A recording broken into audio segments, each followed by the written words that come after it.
Welcome to the ESPN F1 post-race show. Tyler Denning, Toni Cowan-Brown, and not post-race yet, as we still, Tony, have 2 laps to go. British Grand Prix, the home of Formula One, and what a treat today, this weekend has been. So much to talk about today, and we still get to figure out how this race will finish.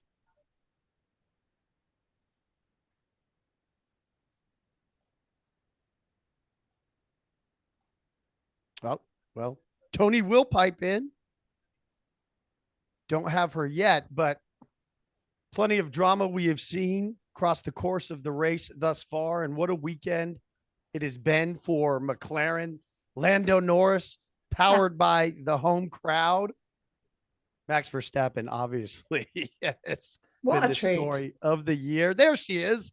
Hey, Toni, Sorry. good to hear. Good to hear you. Yeah, small technical issue, which is, is not as bad as the LP not having today, but small technical issue, Uh, but I'm here. Yes. Now you're running. I was asking you what a weekend it's been. It has been a treat. We're at the home of Formula Incredible. One. So many of these teams on the grid call Silverstone their home race. We've seen so many great things to celebrate Formula One and Britain, and the race has delivered. And it looks like right now we may have 2 Brits on the podium. We may have 2 Brits on the podium in front of, I think, record-breaking crowds as well. We've got 160,000 fans looking at these drivers right now. So what a treat for everyone. What a treat for the fans, but what a treat for the drivers as well.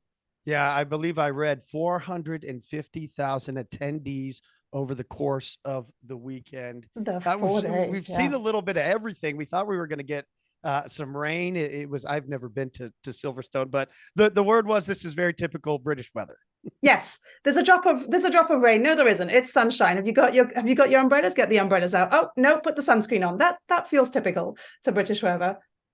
3.6 mile track, 18 turns, 206 miles per hour, and it has been packed. We saw a phenomenal qualification session yesterday that had some drama and intrigue, but it looks as if with 1 lap left, Max Verstappen, 150 career starts. Believe this now will be win number 43. Toni, my math, that is 28.6% of the Wow. races that he has participated in Formula One, he will have won. That is mad. Isn't that if he wins today, which obviously it looks like, don't want to jinx anything, but he'll also match the all-time record for the most consecutive wins, 11 in total, which was previously held by McLaren, which gives us some interesting data as well, seeing as we've been watching the Red Bulls and the McLaren all weekend battle it out. Yeah, what a weekend it has been for McLaren. Obviously, Max is in a league of his own, and we'll talk plenty about him as we continue. But for McLaren, safe to say that the upgrades have worked. And we've known for a while now that they have a stellar young driver in Lando Yeah. Norris, a star. And so much was made about Oscar Piastri, but that's been one of the brightest spots and one of the best Yeah. storylines of the course of this weekend is getting to know Piastri a little bit and seeing this young duo driving for McLaren. Seriously. And look, it wasn't an easy decision that they took, last year of just, replacing Daniel Ricciardo, who's beloved by the fans, and bringing Oscar Piastri that no one had ever heard of before, and putting him in this seat. But I look at those two and I kind of wonder how, the Red Bull team must be looking at this going like, that's a duo. That's a duo that we need. But we all know that second spot for the Red Bull team is a little bit cursed. But yeah, it's been fun watching those two battle it out together, truly. Yeah, and So yes, long-term strategy is paying off, both from a technical perspective, from the car upgrades, but also from choosing those drivers and putting that yeah, pairing in that car. to celebrate some of their glory days as well. 06 to 2014, believe they ran the chrome livery, bringing that Yes. back for this weekend. There was some talk. I think some people would have liked a little bit more chrome, but they tried to. Zach Brown, CEO McLaren, had talked about that balance between the papaya orange and the chrome. And it's but heavy. I don't think people yeah, realize that. I can't remember. Did they go with chrome paint or did they go with I was going to say the stickers and what they normally put on top of it, the wrapping. I Yeah, like can't, vinyl because I know that, wrapping. Yeah. yeah, chrome paint is really, really heavy. So that's another reason why they're not, we'd love to see a full chrome car. I also wouldn't want to be driving behind a full chrome car. It's fun for the driver, but for everyone else, if Probably that some British sun glare. comes out, yeah, the glare, that's how you win a race. Now we know. Well, speaking of winning the race, Max Oh, Verstappen across for the look at checkered flag, that. Lando Norris right behind him. Lewis Hamilton, what a weekend for Lewis Hamilton, really flying under the radar. Mercedes as well. I don't think there a ton was expected for Mercedes coming off, but we stay with McLaren because this is a team that when they are good and when they are competitive, it is great for the sport. So much history. They have great Yes. personalities. But what a weekend for McLaren. Piastri just outside of the podium. Lando Norris finishing second. Not quite that win, but what a weekend for Norris. But inching closer, inching closer. I do also like the McLaren, Mercedes. It kind of just sets it up of what's possible with these cars. The on-track battles this weekend have just been exceptional. And as I said, we said again, a treat for the Brits to see all of these British drivers battling it out with, not just Norris and Lewis Hamilton, but also with George Russell right there as well. Yeah, and read into it what you will. Okay. You can check it, but I don't know if you heard Lewis Hamilton after qualification yesterday. He had said, "Hey, one of the most exciting things for me was to look at McLaren and look and see what they're doing. Obviously, knowing the relationship, I have no idea if there's any smoke, any fire there. But Lewis Hamilton, he'll obviously be pleased with his podium. But he was Oh, I very think he will. happy for McLaren and his former team where he got his start. It must be a very different or very unique shift. I mean, he's probably gotten used to it by now, but if you're used to for close to a decade battling it out for first or second position, and then starting, you have to flip your mind to, okay, no, we're happy with third, we're happy with fourth, we'll take it for the Mercedes team. But as Lewis always says, it's never good enough unless it's first. So it's been good to watch them. When we go over highlights and moments of the race, top for me would be the Norris and Hamilton battle off the restart. Yeah. That's when this race really got interesting. After K-Mag, we saw fire blowing out the back of the Haas. Disappointing race, disappointing weekend. That was lap 33. We were under virtual safety car and then a safety car, no red flag, but lap 39 back after the restart. And the question really there seemed to be for the McLarens on the differing strategy. They were on the hards. Mercedes and Hamilton was on the softs. Would Hamilton, we saw him get close 3-4 times. It was really quality racing between the two, and Norris just kept that gap, stayed out in front, finishes on the podium. Norris has driven, I mean, both Norris and Piastri have driven exceptionally well today, but it just goes to show how such an incredible driver Lando Norris is. Like there's no doubt. If anyone still had an ounce of doubt if Lando Norris was a top tier driver, I'm hoping that this has completely disappeared after this weekend, because what a race he's given us. Yeah, I think the question now for McLaren is how, is this track specific? Or will this continue to be sustainable? We saw a good weekend last weekend. It was Norris that had just the upgrades last weekend. Piastri gets them, so both cars are upgraded this weekend. Obviously, they delivered, but now has McLaren thrown themselves into the mix with plenty of season left for possibly best of the rest? You're talking about Red Bull, and then McLaren obviously has a lot of work to do, but Aston Martin, we've seen some drop off. Ferrari 9-10 today. So McLaren, if second and fourth, that's a lot of points.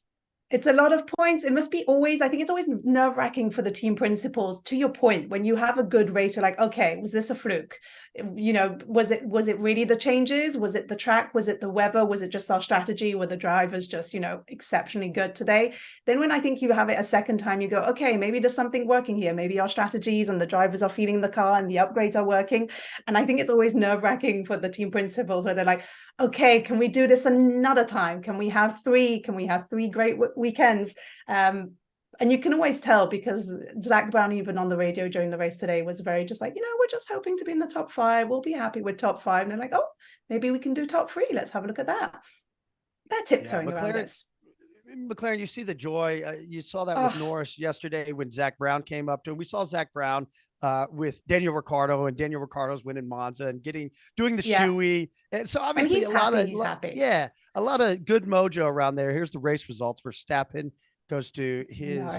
150th start, 43rd win, then Norris, Lewis Hamilton, Piastri, Russell in fifth, Checo Perez starting in 15th after another wretched, horrid qualification session, but he goes from 15th up to sixth. Have to think that that's a win. Fernando Alonso, we'll get into the questions about Aston Martin a little bit. Alex Yeah. Albon, who continues to impress, and then the Ferraris rounded out 9 and 10. Other great moment I want to ask you about too, the start. It was Yes. such a good start. And how cool was it to see Lando Norris leading the British Grand Prix? Incredible. What did he lead it for like 3 laps? And it's a hard It one was because you short. I wish it would have been a little longer. short-lived, but it doesn't matter. It's if you can. I think there's a fundamental difference between being on pole and keeping that for a couple of turns versus being on pole and no, I can keep this pace for a few laps, even if it is 3-4 laps. The fact that you can hold off, I think, someone like Max Verstappen right now just goes to show, okay, we've got a car that's working, we've got a good strategy, and we've got an exceptional driver. I think it doesn't take a lot in this sport. It's such an emotional sport. It's most of it is done with what is happening in the driver's head. I think that boost of confidence for Lando Norris, of course, no driver is going to be happy with second or third. That's why they are who they are. But I think that boost of confidence of we didn't just, stay ahead of Verstappen for a couple of turns. We stayed ahead for, a couple of laps. It's not a bad one.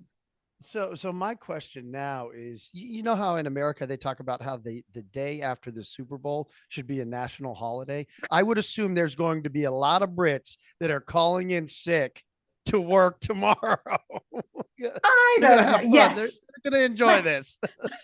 If the sun comes out, we're going to have a lot of British people who've probably dehydrated, have been drinking a little bit too much and been staying out in the sunshine for a bit too long. So yes, we're going to have people who are going to be, worse for wear on Monday. But the Europeans have enough public holidays. They're okay. Compared to the Americans anyway. What a weekend for McLaren. I think driver of the day, we'll do that, and you could make a case for a lot of them. But Oscar Piastri, I was making the point, we were talking pre-show, just Yeah. how great it is to hear new voices, see new faces. We've known about his history and what a scrap it was to get him into that McLaren seat. He was very well sought after, but it was great to just see his face, hear his voice, and Yeah. get to know him a little bit after qualification and across the course of this weekend. And I always felt bad for him. Not that these drivers need anyone to feel bad for them, but he did come into Formula One with a bang. You kind of had to sit back and joke that is a man who knows how to make an entrance into a new series. And so he definitely had, big shoes to fill. There was a lot of apprehension. There was, he was fairly unknown, but he had absolutely been killing it in his junior seasons. So there's something there that I really appreciated with him of being head down. I'm going to learn from Lando Norris, who's been in this team, been in this car for a while. I'm going to sit back, take it all in, and then really show up and show people what I'm capable of and do my talking on the track, which I think he's done today. So I love that character from him. I really appreciate it. And to your point, getting to know him a little bit better and I think you're starting to see his personality shine a little bit, which I think is really tricky for these drivers sometimes because there's not many of them. There's only 20 personalities. So it must be an interesting, especially for the younger drivers, of just like, who am I? What do I stand for? How do I present myself? What do I want to be known for? And so it's going to be a fun ride, I think, for him now, starting to peeking out of his shell. Yeah, Who's you talk Oscar about Piastri? those young drivers, and as they begin to find their voice through the Yes. sport, outside of the sport as well.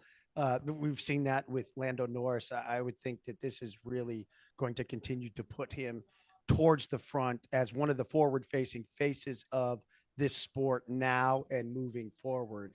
He's a great personality to have.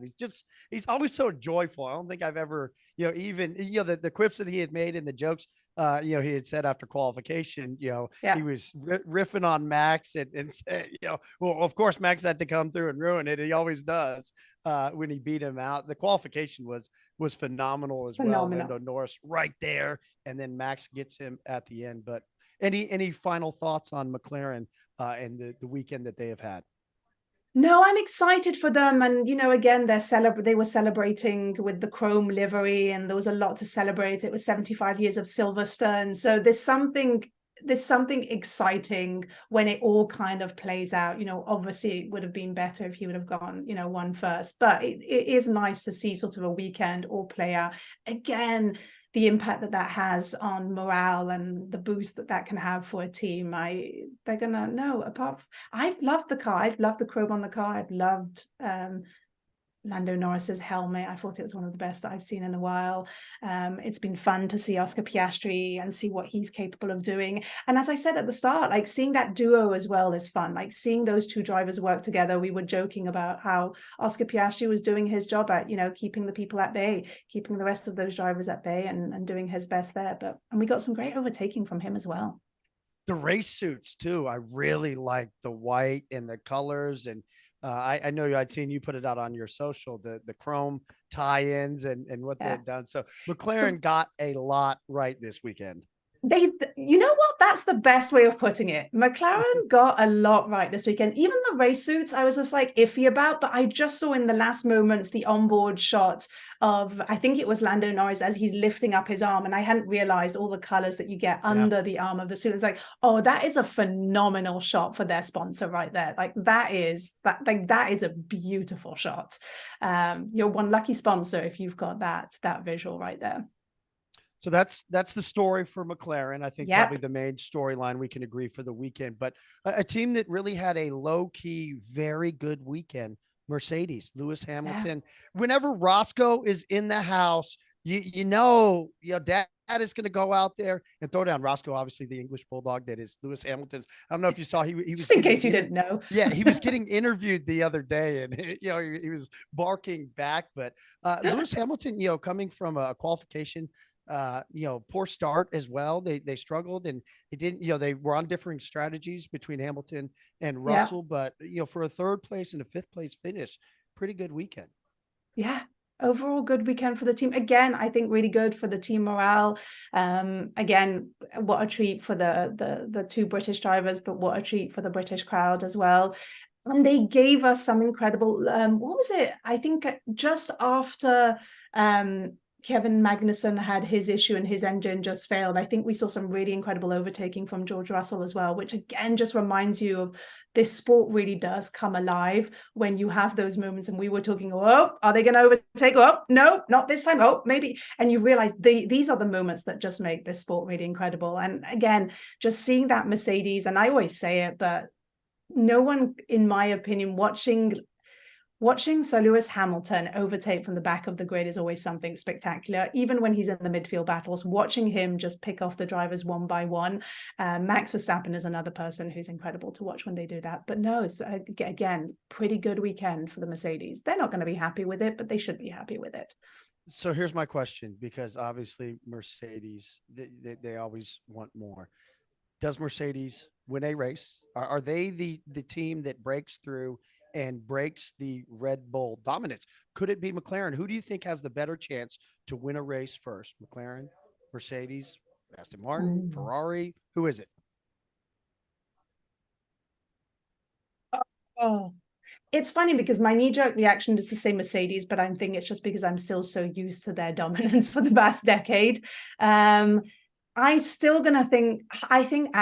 it's going to be Aston Martin, bizarrely. They started the year really strong. As you said at the start, they've dipped a little bit. I always worry with McLaren and I think this is why Zach Brown is being cautious, that they're like, okay, we've got the right upgrades, everything's working, and then you get excited a little bit too soon, and then it just sort of like pipes down again. I have a feeling that I'm gonna put my bets on Aston Martin. Okay. What about you? I think Mercedes. Yeah. I do think One thing with Mercedes, it's the consistency. Yep. The highs are, it doesn't seem like the highs are, they don't get too high, they don't get too low. And we've, heard plenty. It's obviously been a challenging year. So heard the interaction between Toto and Lewis, Yep. saying, hey, we know the car's bad, just drive it. And I love how Toto said, look, you should be in meetings. There's been I far love that. worse You things think that that was have bad? been said. But yeah, though they are ultimate competitors, George Russell being in that seat has added another to the mix. So I do think that Mercedes, when they find the right track, we don't know which Yeah. one it will be, but they have a consistent car that I think Mercedes will break through. You know what? It's interesting. When I was listening, Lewis Hamilton was saying about the McLaren car, that car is a rocket ship. And I feel like when he says that, it's always a little bit of, okay, they're fast, but I think I can beat them. I'll say he wouldn't say that out loud. So you may be right that there's something there with the Mercedes team, that they're slowly starting to see some opportunities. Also, that Lewis Hamilton contract is not done yet. We haven't That's heard any true. news reported, and obviously McLaren has, but we're not 100% Busy. sure He's making a yet. movie with Brad Pitt and Apple. Lewis Hamilton's busy. He's too busy to Yeah, sign maybe his maybe contract. he leverages that to get the true 11th team on the grid. That's his team. So we've hit the two teams that had really good weekends. You Here joke, right but that now. would be an incredible move. I know this is like Oh pie in the yeah. sky. This is not happening. But did you imagine the ton of events of, oh yeah, you like the movie? Great. Well, you Yes. want an 11th team Well, on the grid? our Sorry, 11th Andretti. team. Yeah. Oh dear, but no, So you're right. He still doesn't have a signed contract. But Lewis is notorious. Again, I think that relationship and that trusted relationship that he had with Toto Wolff is very much of, we're going to take our time. There's no rush here. There's yeah. there's no one wait. There are a lot of people waiting in the backstages for that seat, but I don't think anyone is looking to anyone else but Lewis right now. So I think he's in a very privileged position because of the relationship and the trust that they've been built on that team to take it slow with his contract negotiations, which by the way is a stark contrast, I feel like, to everyone else on the grid. If it was anyone else, I'd be very worried that, dude, I don't know if you've got a seat next year, but when it comes to Hamilton, I think he's okay. Yeah, He'll be okay. he'll He'll be be fine. okay. So those are the M&Ms, McLaren and Mercedes, Yeah. two teams that had good weekends. Let's go to two other teams that probably didn't have the best of weekends. Let's start with Ferrari. What's up with Ferrari? What's going on at Ferrari right now? You asking me? I don't know. They all seem so confused that we're still hearing. I really appreciated actually Sainz's message, because it was a moment of humanity of, oh, this does happen, when he was like, which strategy is A? I'm sorry, I'm confused. What are we talking about? And I was Need like, oh, a cheat sheet in the car. but it's a nice reminder that these drivers, day in, day out, we're always in awe of, just like, they know the track based on the sounds and how a driver's driving a track, or they can tell it by just looking at, tracing a finger, they know what track they're on. And you do forget that they are retaining a lot of information. So that I didn't appreciate that moment with the Ferrari strategist and Carlos Sainz. But my thing with the Ferrari is they're so easy to forget that they're in the race. This race was so good and gave us so much, but I generally had this moment of, wait, I need to go back and have a look. I don't know where Carlos Sainz or Charles Leclerc are. I keep losing them. They seem to be not top of mind for me when I'm watching these races, and I do worry about that. Yeah, and to say that about Ferrari, that they're very Yeah. unmemorable, is telling in itself. I want to explore too that relationship, the dynamic within the team, because it does seem that Ferrari continues to prefer, I would say, Leclerc to Sainz, when I don't know if on the track that's always shown that Leclerc is clearly better than Sainz this year, at least. I think this year they're more evenly matched than they've ever been. We saw a switcheroo yesterday that Sainz wasn't too happy about. That was when they were restarting in quali, and then he had made his quote unquote pass on the track of Leclerc when they were prepping for their hot lap. So I think there's just maybe a little bit of a testy environment, it feels like, within Ferrari. Do you think that's an accurate read? I think that's a very accurate read. One of the things, when you were talking previously about Lando Norris joking about Verstappen of, oh, and Verstappen's always there, it'd be better without him. I look at that and I always laugh, because this is what I love about Formula One. It's a clash of cultures. So much gets lost in translation. You could look at that and go, that's a really aggressive thing for Lando Norris to say, but it's banter. It's British humor at its best. And if you don't understand that, you could be misreading that, especially if it's printed in, in a newspaper. And I think this is what we're seeing also with the Ferrari team, especially with Charles Leclerc and with Carlos Sainz, but I think specifically with Charles Leclerc, it's a very passive aggressive nature right now, and that is coming across, and I don't think that's helping anyone. When we were just talking previously of Toto Wolff saying, if you thought that was harsh, you should wait until you see us in our meetings. And I think that's what's missing right now in the Ferrari debrief meetings, is that let's get everything on the table. Can we have a screaming match and get all our emotions out there and all our frustrations? Because what I'm feeling like is they're not having that reset moment, and they're starting every race with the frustrations from the past race, and it's not being discussed and it's not being talked about. And again, I'm saying this from my position, and I don't know, I'm not in those meetings, but that's definitely the tension that I'm getting. Is it feels like they're starting every race with so much baggage and frustration, and there's no way you can win a race if your team is just butting heads like that. Even again in the strategy, I saw Twitter blow up when they're like, you're putting them on the hards. Why?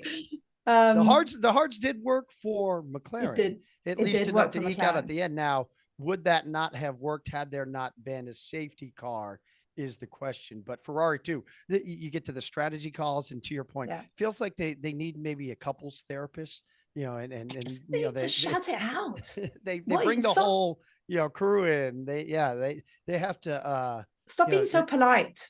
And this is what I miss from someone like Charles Leclerc. Get those elbows out. Stop being so polite. Stop being so nice. What is it that you need as a driver? What is it where is the team failing? What is the team needing from the drivers? Because there is that, if you lose that trust, you also lose those instances when your engineer is telling you to do something, you actually do it and you don't question it. And again, it would stark contrast from Lando Norris on the radio talking with his race engineer, who's saying, hey, how are you feeling? How many laps do you think you're going? And Lando sounded so calm. You could have been mistaken if that dude was sat in a pub somewhere watching the race on the big screen and just enjoying the races like everyone else. He was so calm and going, I don't know, I think we can do a couple. I think this is good. I think this is working for us. Like, even in the voice, it's such a stark contrast. So, to a long-winded answer to your question, I don't know what's happening with the Ferrari team right now. I don't think anyone knows. I don't think they know what's happening, to be honest. Leclerc's such an interesting study. You go back to last year, the confidence that he had. People were speaking of him as, hey, is this a guy he can go toe to toe? He was showing, can he take the fight to Max Verstappen?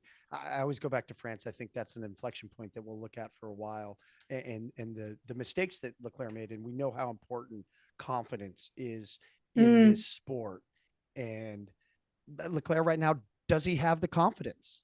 Does he have that confidence that he had in the earlier parts of last season that he was able to tap into? Obviously, it felt like the Ferrari car was better last year comparatively to the car that they have this year. But I think that there's, I've said it in this space before that, Sainz looks at it and says, I can compete with this guy, and I should be given an equal chance to compete with this guy. And I don't know if that's always the case. I do think Sainz is a very talented, good driver, and then you couple that with all the other things you said strategy wise, it makes for an interesting medley that they have going on at Ferrari, and one that remains to be seen. Can they get it? Would you bet on them being able to get it together as the season progresses? No. Is it going to get worse or better? It's definitely not getting better. Not until they have a screaming match. I know and I'm not even joking, they genuinely all need to have a screaming match and stop being so polite and so, gentle to each other. Like, get it all out on the table. You need to throw a couple of Americans and a couple of Brits in that team and then really shake it up. And I don't mean from a driver perspective, but to your point, I think what you were mentioning there about like the motivation, and can you come back and can you get that boost of confidence back? I think that's highlighted so incredibly well with what Max Verstappen was saying about Lando Norris, of just like, give that man a winning car, give that man a fast car, and he can win. And I think that is true for most of the drivers on the grid. But what does it, that must mean a lot to a driver to hear someone like Max Verstappen, who is obviously, you know, going away with this championship right now, to say something like that. And I think, you know, that's all that someone like Charles Leclerc needs, is that boost of confidence, no matter where that comes from, whether that's internal to yourself, whether that's from the team, whether that's winning a couple of races, whether that's on the race weekend, things going actually your way. But until they have that, and that's, you know, that's leaving it to luck if you expect that to just happen. So this is why I keep saying, have that screaming match, get it all out on the table. What needs to happen here? Because this isn't working, whatever this is. Broadcast it live so we can all watch that. That would be very, very enjoyable. Hunger Games, let's go. Yeah, the Ferrari Hunger Games. That would be must-see TV within the Formula One world. I'm scrolling here to pull up the constructors' standings. Right now, Mercedes 203, Aston Martin 181, Ferrari 157. Believe that's updated. So let's transition to Aston Martin, because that's a team that you had said earlier you think that they can win a race. Has Aston Martin peaked? Are they right now within a lull development wise? It was such a great start to the season, such great leadership from Alonso, and pulling Stroll along and being a great teammate, it felt like, and being that veteran. But what is the status of Aston Martin right now? I don't think they've peaked, and I don't think it's going to go down. I think Aston Martin benefited from no one expecting them to do as well as they did. And so obviously everyone got very, very excited, and rightly so. Alonso absolutely has been crushing it with the car that he has, and the relationship again with Stroll looks like a really strong relationship. But I think it's because we got very excited and hyped very quickly with that team, because it was not expected and it came sort of out of nowhere. Although I will say this, when, you know, at the start of the car, when we had the car launch, they definitely, all the mechanics turned around and said, we've built a rocket ship. We've built a very fast car. So they knew what they'd built at the start of the season. No, I think it's more of a fluke with them. I think it's just keeping momentum. But also with them, they've got an incredible driver with Alonso. And I think where most of the teams are struggling right now is when they don't have a second driver that can keep up, which again, stark contrast with today, looking at the McLaren team, looking at the Mercedes team. I nearly called it the Lewis team. That's not good. The Mercedes team, you can see when you've already got that 11th Hamilton team on the grid. I'm running away with that story. That's it. Breaking news. No, but truly, I think when you see a team with two drivers who are performing at the same level, you really see what a winning team looks like. And again, we're missing that right now with Red Bull. We might be missing that with other teams. And I think we're missing that a little bit on the Aston Martin team. Not to say that Lance Stroll isn't doing very well, but what could be if Lance and Alonso were at the same level? What could be if we found that second driver that could, you know, be at the same level of Verstappen? I think that's where my head is at with Aston Martin. They've built a rocket ship. They know they have. They've got a good car. Aston Martin, 7th place for Alonso, 14th for Stroll. And now I think one of the bigger storylines, maybe one of the biggest for the remainder of the season, is that battle for second in the constructors. Right now, Mercedes in that spot, 203, Aston Martin at 181. And you just talk about leaving points on the table. And this is the difference right now, is that Aston Martin, I'd be interested to see, and I'll have to do my number crunching, what percentage of their points have been scored by Alonso comparatively. And you can look at that chunk. You can, and I would wager easily between the top 4 teams outside of Red Bull, and Checo does have 2 race wins. So you would think that Aston Martin, the majority of their points, probably over 75%, have been scored by one driver in Alonso. Exactly. So here's my question to you. Second place in constructors, who you taking right now? I You think think it's staying. I think it's staying Mercedes. Mercedes? Yeah. I would agree with you. I think that they're the most consistent. Remains to be Again, seen. yeah. Can Aston Martin recapture some of that flame that they had earlier? It seems like maybe Mercedes is just, it's a brick by brick. It's a slow, climb where Aston Martin, we're kind of doing a sine wave right now. It's an up, down. And Ferrari, they right now, McLaren obviously tons of work to do, but Ferrari at 157 and McLaren at 59 points. But if you're getting second, fourth, place Yeah. points hauls, you're going to cut into that gap really. So we're in agreement. Mercedes, second place constructors, end of the year.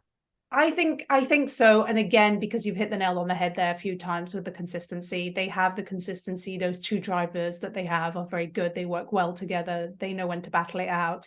And that is the difference between the driver championship and the constructor championship. You can't win a constructor championship unless you're Max Verstappen. You can't, or you have Max Verstappen. You can't win a constructor championship normally if you don't have both of those drivers performing at the best level and on that sort of equal footing and with that level of consistency. But here's the thing with Max Verstappen, which you've got to give credit where credit is due, is that man is consistent. That man, it has been fascinating watching him drive over the last 4 or 5 years of how far he has come in terms of consistency. Like, we know what we're getting when we see a Max Verstappen show. He doesn't put a foot wrong anymore. And I think that's where you want to get to with the Oscar Piastris and the Lando Norrises of the world. But I think the same needs to happen right now on the Aston Martin team. What does it look like for those drivers not to put a foot wrong? That takes us perfect into Red Bull. We haven't talked about Red Bull yet, and what That's more true. can you say superlative wise for Max Verstappen? It's now 6 in a row. They've won every race this season.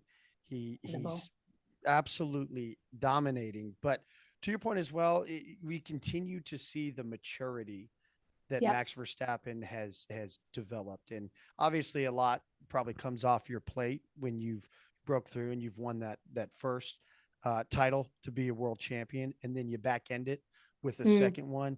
But he's just driving with utter confidence. I go back to, even last week, I thought a great moment of maturity where, it was the media was trying to maybe blow up the Checo Max story once again. And they, Max shut it down real quick. He shows a level of emotional maturity sometimes to get out in front of those things. And then, like you mentioned, he just does not put a foot wrong. You look in qualification yesterday, and he had that one shot. Lando goes to the top, and then that last lap, and we know the Red Bull is not the best at firing the tires up. Max nails it. And it's interesting because I've said this a couple of times, and people have mixed reactions when I say this, but I do see lots of similarities between Lewis Hamilton and Max Verstappen. When they are consistent, when they're on the winning streak, when they know what it takes, and when they get into that rhythm, it's really hard to knock them aside and get them to make mistakes. But truly watching the growth of Max Verstappen over the years has been incredible, and I think everyone's waiting for him to put a foot wrong to be able to win or get something right, which is kind of weird way of driving. If it's just like, if Max does something, but as Lando kept saying, I'd be better if Max wasn't here. Like, that's an interesting mindset to have as a driver. I think it bears asking. I'm just looking at the races coming up. Hungary, Belgium, home race for Max at Netherlands, then Italy, Singapore, Japan. How many races in a row could we potentially see Max win? He's strong at all these tracks. The Red Bull, it's fast, it's dependable. They check all the boxes right now. Is there a point where you think he could slip up and drop a race? I think it's absolutely possible that the man slips up, but I think this is massively hypotheticals right now. I think we could sit here and ponder what is it going to take for Max to slip up. The guy's also very good in all weather conditions as well. Like, Max does very well in the rain. There is a very, I mean, Even Christian Horner was asked this, and he was like, "There's no way we're winning every single race, of the season." But it's not It's at not this point. unfathomable It's based at this on point we're what we halfway have through the seen. season. I'm pretty sure. I think some betting spots have even taken Max off the line in terms of winning the race, No because at way. this point it would just be giving away money. Like what? How do you put the odds at that? The man is just such Great an odds storyline. on favorite. He is at a level right now, of a true champion and a one of a kind champion, and the things that he continues to do. I love that as Continues a to impress. tagline. Betting services don't like Max Verstappen. They lose too much money. So let's talk about his teammate, because Yes. it's now 5 straight races. Yeah. Checo Perez hasn't made it into Q3. I think this one was more a little bad timing, that he had talked about it. Kind of got left out a little bit with that red flag. He was Yeah. at the front of the queue, and then we saw the track evolution was just major, because those last laps, it was just everyone was going to the top of the timing sheet. But he continues to just leave those little things out there and makes these little mistakes, and we've seen it now, where he's just constantly playing from behind. He's trying to play catch up, and he's usually such a good driver of navigating his way through the field. And I think, the damage control today to finish in 6th, pretty good. But what's the sentiment? Take me inside of the Red Bull trailer. Take me inside the mind of Christian Horner, Helmut Marko, especially as you look at it. Helmut Marko had come out and said, hey, we like Checo. Checo is good in the race. And I think he's a very, it's hard to sit in that other seat Yeah. next to Max Verstappen. So take me through what you think some of those conversations may be. It's an interesting one, because I think Helmut Marko and Max Verstappen really balance each other out. If there's a microphone, Helmut Marko is there and saying something where you're just like, oh my, is this like a strategy? Does the team like send him out when they want to distract people because there's something else happening? And Max is the complete opposite, that he just kind of shies away and stays away from the media as much as he can. So there's always an interesting balance there. I think it always sits somewhere in the middle. Look, I don't want to say it's a cursed seat, but it's some incredible drivers have sat in that seat. Look at how well Alex Albon is doing right now. It looks like he's on a rocket ship, and he's putting that Williams where that Williams probably shouldn't be right now. And that man used to sit in that seat where Perez is right now. Daniel Ricciardo did incredibly well in that seat and in that car, and as a Max Verstappen teammate. And there's a reason why either these drivers decided to try and test their luck elsewhere, and they want to come out of the Max Verstappen shadow, which must be really difficult to be in, because as we've just been saying, that man doesn't put a foot wrong, and his growth has been exceptional. He hasn't steadily grown like he has. You look year on year how well that he is doing as a driver, and it's pretty exceptional to watch. Or those, Red Bull has a short fuse in terms of, we need you to deliver, and we need you to deliver fast. And I think right now, where Perez is a little lucky, is that Max more or less has this championship in the bag, and so does Red Bull. And so they're kind of like, if you show up, it's fine. If you don't, it's okay. I think that he does have that in a very weird way. I think he has that is helping him a little bit right now, is they don't have a fire underneath them right now, them being Red Bull, as the Red Bull team, because they're kind of doing okay, as we just talked about that. Max has won nearly every race, but something is going to have to change. But my fear with this is they keep changing the drivers, and the grass isn't always greener elsewhere. And again, I remember, what was it, 2 years ago, when we were stunned that maybe Checo Perez wouldn't have a seat on the grid, and he's a phenomenal driver. And when he lost his seat out, when Aston Martin kicked off and started their new team after being, away for 60 years, Checo obviously lost his seat, and everyone was very shocked. And we were all saying, there's no way that guy doesn't have a seat on the grid for the next year. It's not possible. And now here we are thinking, where's Checo Perez? What's happening? So I don't know. I would love to see Red Bull just hold on to a driver for as long as they can, and just do everything they can again to boost that confidence, to figure out what it's going to take. No one's going to beat Max Verstappen right now in that seat. That car and him are just one right now. Yeah, the expectations are I think from the outside unreal, but you really contrast the Red Bull dynamic between those two and the dynamic within the team of the Checo Max supernova environment versus the Ferrari that we talked about earlier. And Red Bull, it seems that they constantly are able to clear the air. And yes. and Checo, you talk about maturity. He's a veteran driver. I don't think that you could probably find somebody to pair better with Max Verstappen, because every time he doesn't get super rattled. And, he obviously has to internalize and take some of this on, but he seems to process it very well. There's a maturity, there's an experience there with him that then it doesn't evolve or devolve into something bigger than it should be. And that, I guess, is the question, and you look today, it's a good drive to bounce back and to be in sixth. And, for him as well, Fernando Alonso, 137 points, the gap's 156. I think the question going back to last year was, hey, why didn't he finish second? Why didn't he finish second? That would be, I guess, the question for Checo is, if he were to not finish second in the drivers at the end of the year, would there be any questions in terms of, do we need someone else in that seat? But Tony, to your point, I don't think you need anyone else in that seat when Max is scoring the way he's scoring. Truly, I do. And I think that's where he has more luck than his predecessors, in that Max is doing so well this year that truly they're like, you're fine. You've got basically, I think he's gained a little extra time to figure it out.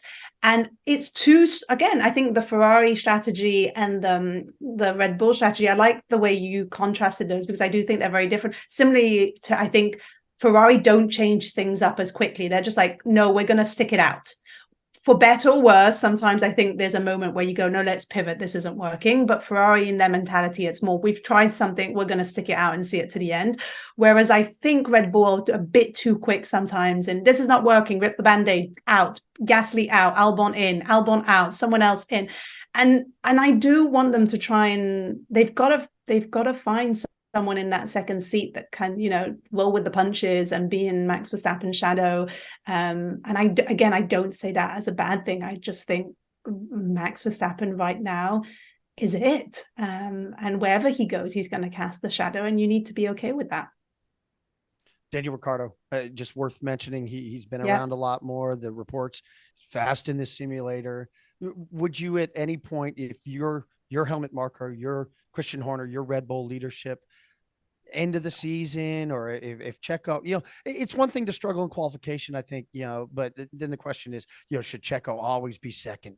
Should he always be finishing second? Would you even consider making a change, or you continuing to go to the grid with Checo? This is where I'm going to completely flip and flop and go, I would absolutely. Absolutely. So you just want the drama. You want some I just want the drama. No, here's the thing. Daniel Ricciardo is a very different man and driver than he was back in the day when he was Max Verstappen's teammate. Max Verstappen is a very different driver than he is today, than when Daniel and him were teammates. What I mean by that is Max Verstappen has very little to prove right now. Truly, that man, you can see by the way he's driving, he is loving it. When he's just like, I'm just going to go for fastest lap, and his whole team is like, you don't really need to. It's like, I'm going to do it anyway. You know what? One lap left. Yes. And he's like, what I got from that last race was just like, what's nothing else for me to do? I'm just sat here. And like, the man is loving it. When you can watch athletes, regardless of what sport, and you can tell if they are loving it or if they're trying to prove something. And I think that's what I've enjoyed more and more in the last couple of years than I did previously. Max's driving style is that he's truly loving it. And I think that difference right now is it could actually be a really great pairing with Daniel Ricciardo. Daniel Ricciardo does, I think, have a lot to prove, but he is also feels much more relaxed. And what I'm getting from Daniel Ricciardo right now is less that he has something to prove and more he's like, I just want to get back and race. I actually miss it. I love it. And so I think that pairing could work really well as well. And as we said, like Daniel always did really well with that Red Bull. So yes to the drama, but more so I think I'm always one of those that I'm just curious. That's why I like pivoting. I just think there's something interesting. But again, you can't just try it out and then go, just kidding, Checo, in you go again. That has repercussions. But I just think they're very different drivers, both of them, that the pairing right now could actually be really interesting. Well put. Well put. Definitely, the storyline to watch for, with Checo is, does he continue to struggle, especially in qualification and Max? You mentioned athletes in other sports. I think back to the tennis greats, the trio of them, but you really have to appreciate, you go back to Roger Federer, Djokovic, and Nadal, and appreciating athletes when they are at their peak. And you don't know how long of a run you're going to get. Look at Lewis Hamilton, and how quickly things can change. And then you grow to expect, and then how things can just immediately, the question can become, well, when is Lewis Hamilton going to win another race?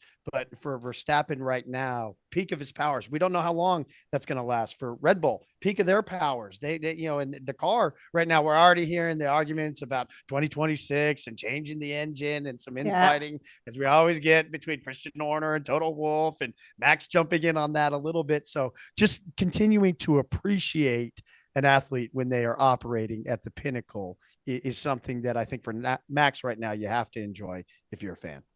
Absolutely. And it's interesting that you bring up, the Federers of the world. There is something there to that's an incredible there is something there. Just, it reminds me when you were talking about the tennis players, someone like Nick Kyrgios, who's obviously not playing right now in Wimbledon, but when he goes on the court, like, he is bringing action. He loves the sport, and you can just tell. And I think that's what we're seeing right now with Max. But I also think it's what we used to see with Daniel Ricciardo as well. Which, again, to your point, I think people must forget, I'll put myself in that, forget how hard it is to have the perfect driver pairing, team duo, team dynamic with the two drivers, also with the broader team, with your race strategist, that trust, and being in the car that actually suits you best, with the regulations that suit you best. And when, to your point, like, that's where it's fickle, because when that happens, it's incredible, but that could just disappear the next day. And that's ultimately what happened to Daniel Ricciardo when, he did his stint at Renault and then went to McLaren, and it kind of all just unraveled for him. And it's potentially what the good that we're seeing right now with the two McLaren drivers, with the McLaren car and the small changes that they've done recently. So I like what you're saying of just, we've got to appreciate what we have while we have it, because it could all change tomorrow. It's definitely, as much as this sport can be a science, there's an art. There's an art to driver pairings, to that medley that you have to put together. And speaking of art, we'll do some quick hitters before we wrap up. But the driver helmets, Toni, I think the driver helmets were one of the most impressive things. These were true pieces of art. Which was your favorite over the course of the weekend driver helmet that we saw? Emotionally, I loved Esteban Ocon's, because on his helmet, I just saw that he had the names of everyone on the team, which just class act right there. Like, just, and that is very much who Esteban Ocon is. But I have never fallen in love with a helmet as much as I've fallen in love with the Google Chrome helmet that Lando Norris, like, that is epic. I have no words. I said I would sell a kidney for that. Like, this is stunning. Also the visual of him driving and you seeing all the chrome, but then having the chrome behind him on the car, it looked something out of a futuristic movie. It just looked phenomenal. I do wonder about like, if there is too much sun, which I guess that's why they did it in the UK, but if there's too much sun and you're driving behind that, I wonder if that does have an effect. That was my favorite by far. Tyler, what was yours? I like too the reflection you can see Lando in his helmet where he's taking it. The one that I saw being the home of Formula One, I loved, but Valtteri Bottas, we didn't get to see him much in the race, but the Union Jack, the flare that he had, I thought that was so cool. That's good, and if you, I think it was keep calm and race on is what the message was, on top of Valtteri's helmet. I thought that was just really cool. I love it when teams do things that are specific, especially when they're at home, that they're specific to the track. We've seen it with liveries that they do things. We've seen it with Red Bull when they're in Texas or in Japan. Those are really cool. So my vote was Valtteri, but I love what you were saying as well. I want to find some of the mini helmets. Fernando Alonso's was really cool. A tribute to the Aston Martin DBR4 Formula One car. Yeah, that's right there. Some good helmets this weekend. Actually, yeah, I think I went all in on the chrome one that I saw no one else but that one. That was my one in the crowd. That was one of the best, if not the best helmet weekend that I have seen. And you know what? It's one of those FIA rules that I actually appreciated, because back in 2015, I think the FIA had decided or introduced a rule that all the drivers had to have the same helmet throughout the year to help the fans sort of identify them. But then with the halo, that kind of disappeared. And I think it's in 2020 that the FIA basically dropped the rule that restricted how many times, the drivers can change their helmets. And I love them for that. Like, I'm not always the biggest fan of the FIA, because sometimes you've got to wonder what they're doing. But in this case, I'm like, that is a smart rule. Drop the helmet rule in 2020 so that the drivers can actually have fun. Because again, it brings out the personality. We don't often get to see the personalities of the drivers.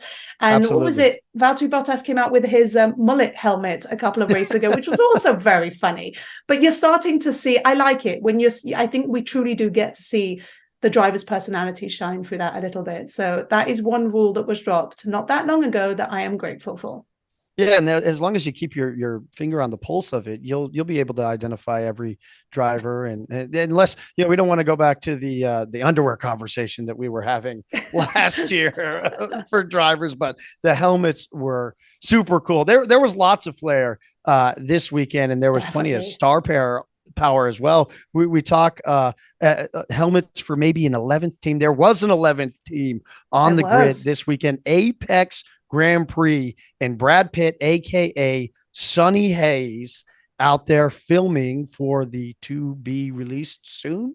Have we got a release date in terms of when the movie is coming through? They've been working in concert. Saw a great interview pre-race between Martin Brundle and Brad Pitt. And I know that Brad Pitt had been able to poke his head into the drivers meeting and say how thankful he was to learn from them. But yeah, it was cool to see a de facto quote unquote 11th team on the grid this weekend. And hear the reaction from the teams of just like, we have no space for this. This is just like, there's no room. We can barely make them fit at Silverstone. I did appreciate, I think, again, Lando Norris was on fire with his humor this weekend, but I think he said something along the lines of, their garages look even better than ours. I'm kind of jealous. But it just goes to show it was funny seeing F1 Twitter like zooming into the fake telemetry, screens and going, that's not possible. That's the power of a mini nuclear bomb. What are you talking about? Or wait, I'm sorry, how many? 14,000 liters per lap time the car used? That's not.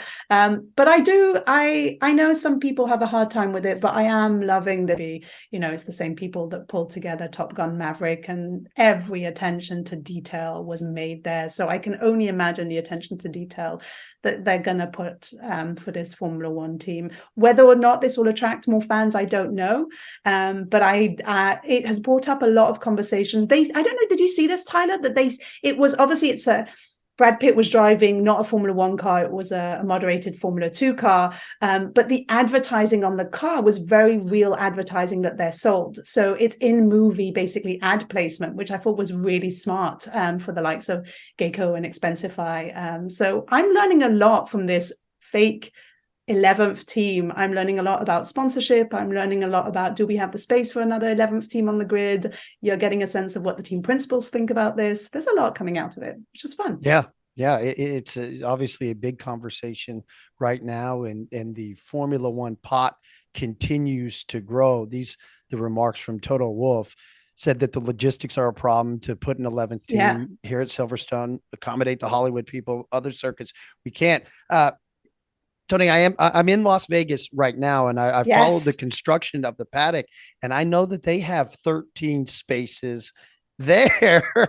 But I do, some of these older Yeah. tracks. I do think, but really, I think the bigger conversation is you have a pie, and the pie continues to grow.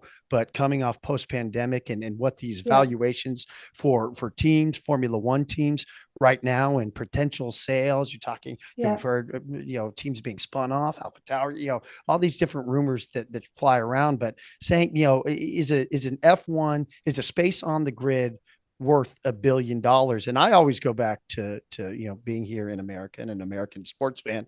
You look at NFL team valuations, you look Mm. at NBA. It always goes back to TV.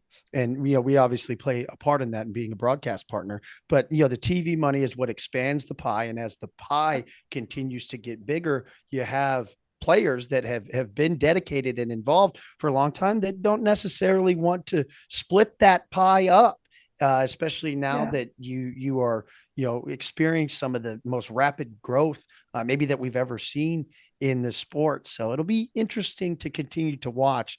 And for now, fans will just have to be happy with a fake 11th team on the grid. And are your expectations high hopes for the movie? You think it'll be good? It's really hard to, this is what I kept thinking about when I was watching Top Gun, is just like everyone who, is in aviation, is a fighter pilot, and they look at this and go, oh, give me a break. Um, this is impossible. But I do think it will be a good, and look, I'm a sucker for all things F1, so I'll definitely watch it. I actually just got round to watching the last Fast and Furious yesterday, and that was one where I was like, oh, what am I watching? But I still enjoyed it, and I still watch it. You've just got to know what you're watching things for. I did experience, interestingly enough, I experienced for the first time what I think all of the Drive to Survive fans experience whilst discovering Drive to Survive and then discovering Formula One with Breakpoint and tennis, because I've never really watched tennis closely, and then started watching Breakpoint, and I was like, oh, this is what the new F1 fans experience, and I love it. Like I got into tennis, I got into the storylines, I got into the the players, not drivers. So look, anything that gets people excited by a sport and that brings more eyeballs and bums in seats, like I'm here for that. So I'm excited. Yeah, Joseph Kaczynski, that's the Top Gun Yeah, director, and they absolutely nailed Top Gun Maverick. That they movie, nailed it. I grew up on the original Top Gun back in Yeah, the day, so they great did a great movie. job. So hopefully, that will be something we can be very excited about, and just bring more, like you said, bring more fans into a sport Yeah. that is continuing to grow and attract a new audience. And it is a hard balance. It's like, it's a movie. They're not replicating a Formula One race, just like Drive to Survive isn't replicating a race weekend. You've got to know what you're getting from it. It's going to be interesting to see if it was Jerry Bruckheimer and his team that had the attention to detail, or if it was Tom Cruise. And so interesting to see if Lewis Hamilton is going to play the role of somewhat Tom Cruise, of just like, I don't know, I have an eye for detail. I'm going to make sure that everything in this movie looks as close to perfection and as close to reality as possible. Excellent. Okay, let's get into a little conversation to wrap up the weekend. I want to leave on a high note, so let's talk about Doghouse teams, drivers. Who do you look at? We'll do that first, and then we'll end with driver Yeah. of the day. I guess I didn't. That wasn't the full tease. We'll end with driver of the day, but let's I start. was like, with oh, dog, he's getting yeah. British humor here. Let's end on a high note. Doghouse. Let's start with the Doghouse. Yeah, English Bulldog House. Who would be your team or your driver that just not that good of a weekend? Honestly, I have no individual drivers to put in the Doghouse. There's no one that stands out that I want to single out. I feel for the Alpine team, and I think it's a tie between most likely the Alpine team and AlphaTauri right now. AlphaTauri should be doing way better than they're doing right now. And Alpine were just pretty disappointing, and I could see the frustration on both of those drivers. So I'm going to go with Alpine in the Doghouse this weekend. Not that it was entirely their fault. What's going on with Haas? Oh God, I forgot about Haas. Yeah, the one with the car on fire. Yeah, what's going on? We saw some Ferrari power. I don't know if it was Ferrari power, but it wasn't the best. Alpine was very easy. It's easy when Ocon, who comes off the career high for him going back to Monaco, but then the last two weekends have really been tough for one of the nicest guys, per likability and demeanor when he is on the grid. But what a tough 2 weekends for him. The early retirement, I believe it was hydraulics that they had said, and then Gasly. It was Gasly's moment with Stroll. I believe it was going into the final Vale chicane there that there had been some contact, but tough weekend for the Alpine team indeed. And Haas, I don't like. I hate it when there's weekends that go by and it's like we don't even see or hear from a team. Alfa Romeo, like that I was going to say the same thing. Yeah, outside of Valtteri Bottas's a helmet, Alpha Tauri. It's like if the only headlines are either negative headlines or controversy, it just becomes tough. I would love to see just maybe even bright spots and we've seen some of that for Haas and obviously for Alpine as well across the course of the year thus far. It does highlight though, Tyler, just like we had such a great race. Like that for me, today's race just flew by, and it does highlight that you kind of think, well, we've got 70 odd laps or 50 odd laps, and you think you should be able to have commentary on every single team and every driver. But when there is some real goodness happening at the top of the field, like your eyes are locked in. Well, for me specifically, my eyes were locked into the Mercedes and McLaren battle that I kind of forgot, to your point about the Alfa Romeo, and then the Haas popped up and the Alpine popped up, but because of how bad things went. Guys, the doghouse is pretty full basically this weekend. That's what I'm hearing. There's no more room. What was this best race weekend of the year thus far? Oh, I don't think it was best race weekend, but it was a very enjoyable race. Definitely in the top three. Again, just because when we said all these pieces sort of came together, there was just a lot happening, from the glitz and the glam of Hollywood, from the 75 years of Silverstone, from the McLaren and the Google Chrome partnership and doing so well, Mercedes doing like there's just a lot. Next week they're testing at Silverstone the tires, so Daniel Ricciardo was there. There's a jam-packed race weekend, so definitely top three. But who did really well for you this weekend, Tyler? Who were you super excited? McLaren has to walk away from this weekend, and that's, I mean, McLaren had a banner weekend, and like I said, they're them being good. You can't have years where or lulls where both Ferrari and McLaren are down. So as long as one of those teams is that's carrying the baton. yeah. Is one of them. I don't ask for too much. Carrying the torch, but Lando Norris. I think Lando Norris is a driver that we want. All fans can agree, and us, covering the sport. It's fun when he is competing towards the front. He was driver of the day today. Phenomenal drive last weekend as well. So so back to back, and obviously tons of fan support. You heard that constantly from the British crowd. Obviously, home race for him this weekend, but what a weekend for McLaren, and really, I think that's one of the most exciting things to watch going forward. Is will it be sustained success? For McLaren and Lando Norris as well. Do you think that they can sustain this? I don't know. I hope so. The reason why I think most likely it can then, flash in the pan type of experience, because both drivers did so well. If it had just been one in the top three, I'd have been like, oh, I'm going to be cautious. But the fact that both of those drivers did really well, that we saw some really good pace on both drivers.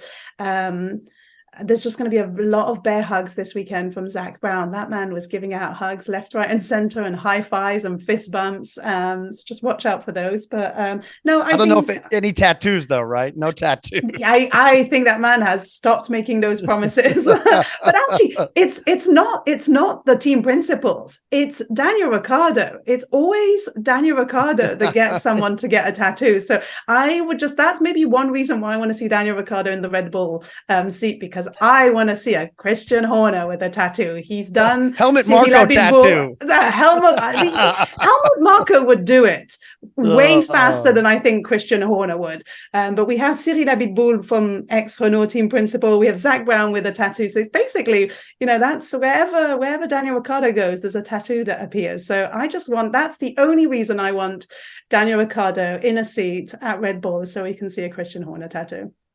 There you go. Okay, so coming up next, a week off, and then to Hungary. The Hungaro Ring will be hosting on the 21st through the 23rd of July. So we get to catch our breath a little bit, but What are your thoughts? Just early preview of the Hungarian Grand Prix and what you expect to see there. I think we're going to see more strong. I think the Red Bull team are going to continue doing incredibly well. I do also think Mercedes will do well as well. That I don't have any more big predictions, but I'm excited for the week break that we have and seeing what we have next. Do you have any strong predictions about the Hungary? I want to see. Racetrack? I think my top storyline is, can McLaren continue to, can they build on Can this, they keep up? and Yeah. can they keep up? And then does Aston Martin refine form? Yeah. And then also Mercedes, can Mercedes be, which team potentially could be the first to break through and try to snap this Red Bull dominance streak as well, this Max Verstappen dominance? Is there going to be a team that can tune up the car for qualification and just say, all right, we got to go beat Max Verstappen? Five consecutive poles, 7 on the season.